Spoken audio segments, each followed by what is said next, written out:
Yo, what is up everybody, and welcome back to another Madden 17 Draft Champions game. We have the draft up first, the legend round in round 1. I wish I could take all 3 of these guys, but unfortunately we can only get 1. Now for my money, I like that shutdown corner this year in this game, especially with the swap button this year, so I'm taking Champ Bailey. And it works out okay because we have Matt Stafford to potentially take in round 2, and I don't mind taking Matt Stafford.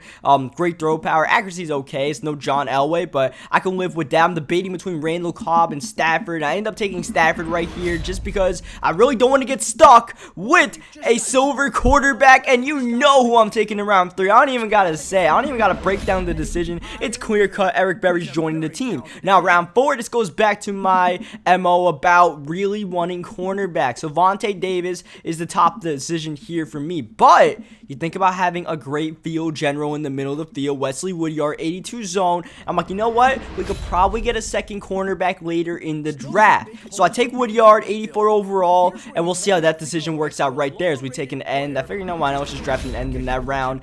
Could take a Quentin Dix, but we already took Berry, so it didn't really make sense to move his position around. Round 6, could get an elite offensive guard right here, but we take Keenan Allen to give us a receiving weapon. Keenan Allen, some great hands, great route running, nice addition to the team. Round 7, we don't need the quarterback, and we don't have a tight end yet, so Travis Kelce is a nice little budget guy this year, 80 overall. They got him at as we go to round 8. They really want us to pick a safety right here, man, one way or another. And I'm thinking, you know, we could take Iloka, but I really like Byron Jones' stats. It looked pretty solid, so I actually pass on Iloka. We take Byron Jones, and we'll see how that works out for us. It's an interesting decision, and unfortunately, round 9, Cam Chancellor shows up. So now we can't take the strong safety that we wanted to take earlier. We could move Byron Jones to the corner, but at the end of the day, I actually take Anthony Barr. Really like building up my linebacking core. I like getting 3 or 4 good linebackers in draft champions, and Anthony Barr is just a cheese player. Gerald McCoy's great and all, but I usually like having always like 2 defensive linemen / defensive tackles, so we'll try to get one later in the draft. As we get our running back for the draft, Jonathan Stewart in round 10, so we got that position covered up. We got our offense for the most part covered up. Maybe a few offensive linemen needed, like a Nick Mangold. As we're looking around here, I'm like, you know what? Yeah, Nick Mangold's got to be a choice. So the rest of them are like 70-something overall players. We need someone to block in the middle there for us as round 12 comes up, and really can't go wrong with any of these guys. We already have a safety, so we're probably going to pass on Malcolm Jenkins. I'm like, you know what? Thomas Davis, great zone player. I like putting my outside linebackers in zones, so that's the pick right there. And in round 13, this is a no-brainer based on who we've taken so far. I'd love to have Russell Wilson, Jamal Charles, great cards, but Darius Slay, especially with that 90 speed, one of the best cornerbacks in the game on launch, and to have him paired up with Champ Bailey, our passing defense is going to be locked down. I'm really excited about that as we head to round 14. We take Tyron Smith to build up the offensive line one more time, and then we hit the final round, which is a round, it seems like, full of veteran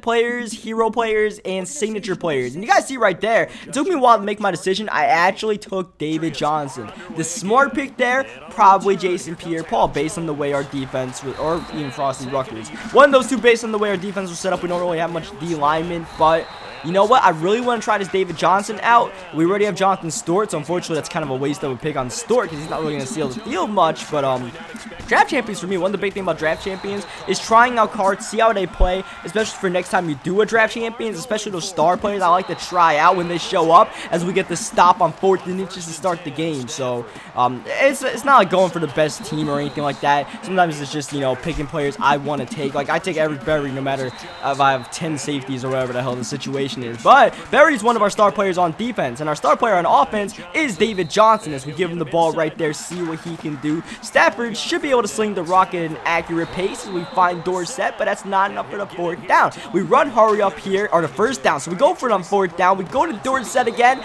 and it's incomplete. Not really a good decision right there. We end up going 4 and out. Probably would have been a better decision to take the field goal. I mean, it is 4th and short, but I feel like taking a field goal, getting points on the board from a turnover on downs would have given us some nice momentum. Instead, here he is. Oh, he had an open man downfield, but he couldn't get the pass off with Andrew Luck. As he throws it, gets a nice completion. He had Emmett as his legendary player at the running back position, so you know we got to watch out for 22. And look at him carrying Thomas Davis to end the 1st quarter, and you know Emmett earned himself some extra touches after that one. When you see a running back get a big run. You know he's probably getting the ball again as he throws in the middle of the field, but it's incomplete. Nice shutdown defense. 3rd down and 6. Big play. Hits Emmett right in the face, and on 4th down he punts the ball. It looks like he kicked the ball after getting a touchdown because we returned it from deep in our own end zone. That was a pretty bad decision. I was like, you know what, why not? And I got proven why not pretty quickly when I got stopped on my own 6-yard line. And now here we are. We got to produce this like miracle 95-yard touchdown drive to end halftime when we want to get any points. But of course, you know, it's a tie game right now, so we just want to play smart and not turn the ball over. That's the big thing. We just got to methodically take what the defense is giving us, and we had a deep shot right there to Keenan Allen, but the pressure got through for 2nd down and long. Robert Woods gets the 1st down. So at the end of the day, our 2 big receiving weapons are Keenan Allen, Travis Kelce, and then Robert Woods, the silver player, is our number 2. I'd like to get David Johnson involved a lot in the passing game. We'll just have to see how that works out as we hit Travis Kelce on the drag route right there. The clock becoming a little bit of an issue on this drive. Got time, but we take too long to find the open man. DeAndre Levy, loss of 11 yards. I just throw a screen pass right there. Conservative play call right before halftime. 3rd down. Just going to take a shot downfield. 1-on-1 for Keenan Allen, and Keenan Allen actually comes down with it, and we call our first timeout with 11 seconds left, trying to punch it in the end zone. Woods, that's not going to get it done with 6 seconds left. Just going to take one more shot the end zone before we take our field goal, but Travis Kelce comes down with it, and we score 6 in a huge momentum shift right before halftime, and it looked like we were stopped on 3rd down and super long. I'm not going to lie, we got really lucky right there. I just threw it up to Keenan Allen. I saw one-on-one coverage. I didn't see anything else, and ended up working out for us. And then even that Travis Kelce catch, I literally high pointed the ball and said, Travis, go up and get it, and he got it. We didn't really make reads on that drive. We got to start making reads if we want to win this game, though, because we get ball coming out of half. You know he's a little bit demoralized after those last 20 seconds, and we have a chance to just put our foot on the gas pedal and run away with this game with a nice drive as we find David Johnson definitely getting number 31 involved in the game. You see, Stafford's got some pretty nice stats going so far as Johnson extends for the 1st down, and we're just making smart reads right now, not turning it over. I'm playing really conservative right now. I don't want to take those shots downfield. I'm telling you, defenses this year are just so improved. I'm not trying to test those new zones right now. And I really want to control this game on the ground with David Johnson in the 2nd half. As you guys see on the pitch, Johnson fighting all the way to the 8-yard line. So far, so good on that goal. 1st and goal. Kelce, oh, it pops up in his hands and right into Darian Stewart's gloves, and it's a turnover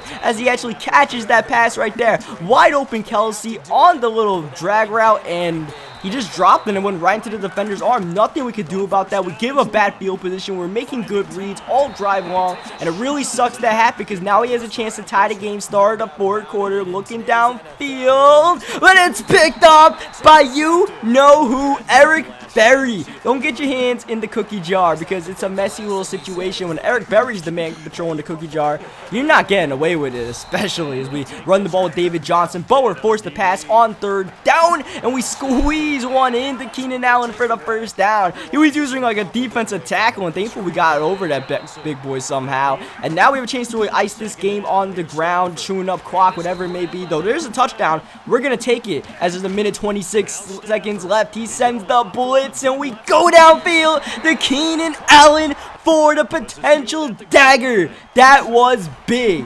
I put Keenan Allen up there just in case he sent pressure, and it worked out perfectly. And that's why you got to draft at least one good receiver in draft champions, because otherwise those other guys weren't really breaking off press, but Keenan Allen just went whoop right upfield and got ourselves a nice victory. Literally, Keenan Allen helped us win that game. The big catch before halftime, as you guys see a little bit of stats. We're going to show you guys a little bit of highlights of the 2nd game of our draft champions as well, because I want to show you guys the 3rd game that I played with this team, because it was a really good game. I'll show you guys that game tomorrow, but first, a little bit of highlights from this one. As you guys see, we start off very well. We get a stop on 4th down, and I just want to tell you guys really quick, I'm really enjoying this Madden about just all the changes in the game. I like how defense is way better, aggressive catch is way toned down.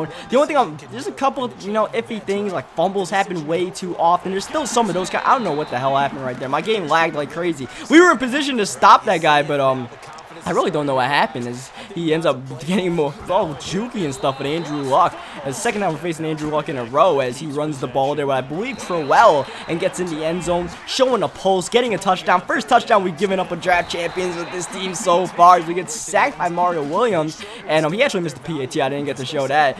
People are missing PATs like crazy I'm going against. It feels like 1 out of every 2 or 3 opponents is just missing the PAT as he gets that catch. That catch still happens, unfortunately, sometimes, but it happens a lot less, which is really cool. I'm really liking the defense. The offense, you know, it really comes down to making good reads right now. That's usually the ways at the beginning of the year, and we're doing a decent job of that, and he did not, because he tested Eric Berry, and for some reason, this was the boiling point for this guy. He ended up quitting after this play. I guess I'll take my win. I wouldn't quit after that situation, but like I said, I'll take my win. So leave a like in the video if you guys enjoyed it. Subscribe for more. Got a really good game coming up tomorrow with this team, so you definitely want to check that out. So I hope you guys stop by then, and until then, I'll catch you guys next time.